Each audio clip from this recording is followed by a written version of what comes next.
सनातन परंपरा में सूर्य भगवान को अर्घ्य देना एक बहुत पुरानी रीति रही है। इस जल को जो हम समर्पित करते हैं इसे आदित्य अर्घ्य भी कहा जाता है। कुछ लोग ये मानते हैं कि आखिर सूर्य भगवान को जल देने से हमारे जीवन में क्या बदलाव होगा, हमें क्या मिलेगा।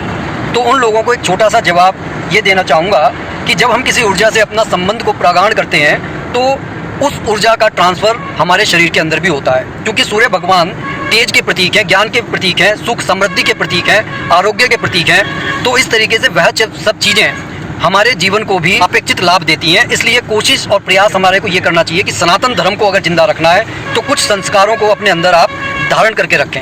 अगर आप इस तरीके से अपने सनातन धर्म को जिंदा नहीं रख सकते तो आपको दूसरे के ऊपर उंगली उठाना का कोई मतलब नहीं होता कि हमारा धर्म कमज़ोर हो रहा है। लोगों का ये कहना होता है कि आखिर इसके पीछे हमारे को फल क्या मिलेगा, क्योंकि सबसे पहले आदमी इसी चीज़ की चिंता करता है कि अगर हम कोई काम कर रहे हैं तो उसका कुछ ना कुछ तो फल हमें प्राप्त होना चाहिए। तो आज उन्हीं लोगों को एक छोटा सा जवाब दे रहा हूँ। सबसे पहली बात तो कि अगर सनातन परंपरा को जिंदा रखना है तो कुछ संस्कारों को हमें अपने धारण करके उसके ऊपर चलना होगा, क्योंकि कोई भी धर्म जो आज जिंदा है वो सिर्फ इसलिए जिंदा है क्योंकि उसके अनुयायी जिंदा हैं।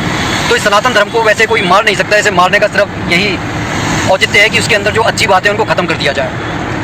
अब जो सूर्य भगवान को जो अर्घ्य दिया जाता है वो दरअसल वो ऊर्जा के प्रतीक हैं, और जब हम किसी ऊर्जा से अपना संबंध बनाते हैं तो ऑब्वियसली साइंटिफिक फैक्ट ये कहता है कि कोई भी ऊर्जा ट्रांसफ़र होती है। जब हम उन्हें कोई ऊर्जा दे रहे हैं तो वो हमारे अंदर भी ट्रांसफ़र हो रही है। शुद्धता और सात्विकता, ताजगी का हमें एहसास होता है।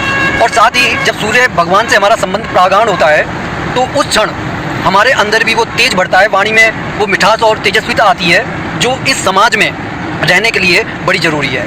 तो सूर्य भगवान को जो जल चढ़ाया जाता है उसमें खासकर 5 चीज़ें ज़रूर मिलानी चाहिए, जैसे गंगा जल, चावल, कुछ मिष्ठान, रोली। इस तरीके से जब आप जल का अर्घ्य चढ़ाते हैं तो कोशिश ये कीजिए कि सर से ऊपर करके आप वह अर्घ्य चढ़ाएँ और वह पानी ज़मीन पर ना गिरे, इसलिए उसे किसी थाली के अंदर प्रवाहित करें और उसके बाद में उस जल को किसी पौधे में चढ़ा दें। अगर बात अच्छी लगी हो तो कमेंट जरूर कीजिएगा। बोलिए जय जय सीताराम।